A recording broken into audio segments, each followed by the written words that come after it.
What's up everyone, it's Iceman Oz, aka Jay, and in today's video I've got for you guys some Battlefield 3 gameplay. That's right, we're going back to what is arguably my favorite FPS ever. It's the game that I've spent the most time on, I think out of pretty much everything, like any game I've ever played, and there's a reason for that. I'm a big fan of the game overall, and I think it did a lot of things right in terms of its gunplay, and just all around it's fun. And there's a reason why at the end of Battlefield 3's life cycle, there was still about 100,000 people playing it. It's because it is that damn good, and if you recently started playing Battlefield at Battlefield 4, I definitely recommend you go back and play this game. Although on PC, I didn't see too many players. Like, I did struggle a little bit to find servers, especially in my area, but hell, I get that in Battlefield 4 anyway. I am in Australia after all, but it's definitely a great game to play. It does have a lot of the aspects of Battlefield 4 and Battlefield Hardline, although it actually works. I'm just kidding. Battlefield 4 actually works really well now. I'm actually a fan of Battlefield 4. Like, I'm not even just saying that. Genuinely, I play it a lot. But anyway, let's get back to topic. Battlefield 3, from a commercial standpoint, did extremely well. And Battlefield 3 was what really made the franchise blow up, in my opinion. Even I, who at the time, I'd never played a Battlefield game. Heck, I hadn't even played an online shooter. That is absolutely true. The only shooter I ever played before Battlefield 3 was Killzone 1 and Killzone 2. I hadn't played online at all at the start of 2011, so we're going back a bit, but I kept hearing about how good Battlefield 3 was, so I was like, okay, let's give it a try. I first started playing it, and I'll be honest with you, I didn't like it, because guess what? I sucked at it, and it really is a skill-based game in that sense where I don't know what's going on, and players who are better than me are just dominating me. I think my kill-death ratio was like 0.75 or something, so that was pretty abysmal. I remember not even playing the game for 3 months, and then I decided to play it again, and I really got into it. Like, it was something I played every single day. If you don't believe me, I've literally put 2,000 hours into this game. You can check my battlelog, and it really...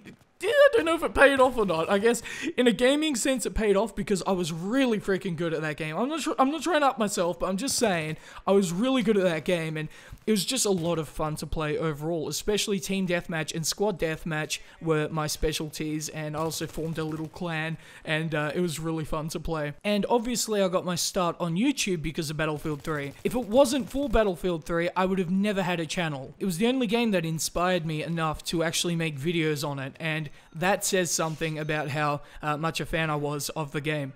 I'd like to now go over a couple of things that made the game amazing from a technical point of view. First of all, the gunplay is absolutely amazing in terms of its consistency and its fun factor. A lot of games add a lot of recoil to weapons to compensate for the skill factor, but this game really executed without having too much of recoil within the weapons themselves. There was just enough that you could learn and be better than the beginner players, but there was also other factors that went into it. For example, Engineer was good for modes like Rush and Conquest, but Medic was super important on Squad Deathmatch because you needed to revive each other. It still is in Battlefield 4, but because of how clustered a lot of the matches are, generally, I'm not even talking about TDM, I'm talking about generally, the classes that you select are less relevant, and that is pretty disappointing in my opinion. One negative, I suppose, if you're used to playing Battlefield 4 and Battlefield Hardline, is you will notice the shading and the lighting is definitely taken a step down. It's not quite as amazing as its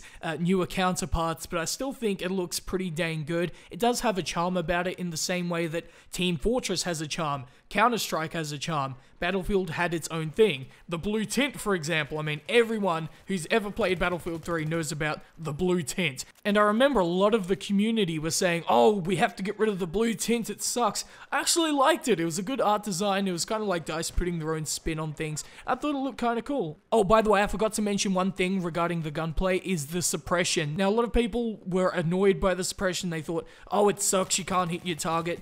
What a lot of people didn't actually know was you could actually tap fire and go past the suppression. And if you held down the trigger or even burst fired, you'd have a hard time hitting your opponent. So overall, I think it'd be fair to say I'm a fan of the game. Yeah, who would have thought it? But yeah, there it is, guys. Let me know what you think about Battlefield 3. Do you miss it? Maybe we should set up a server or something sometime. I don't know. Let me know in the comments section below. But that's pretty much it from me, guys. So hopefully you enjoyed this old school video. And if you did, please like, share, subscribe, and peace.